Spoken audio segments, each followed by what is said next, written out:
Hello friends, good afternoon. My name is Samad Gujaria. Today I would like to talk about my farm. So please listen me very carefully.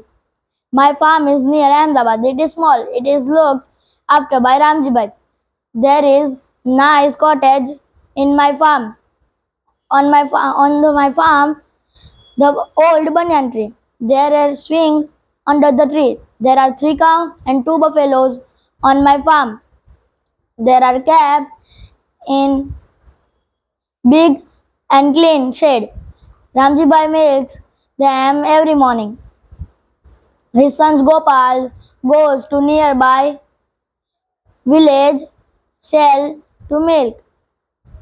There are many trees of mango and chiku. We grow many vegetables like peas, potato, brinjal.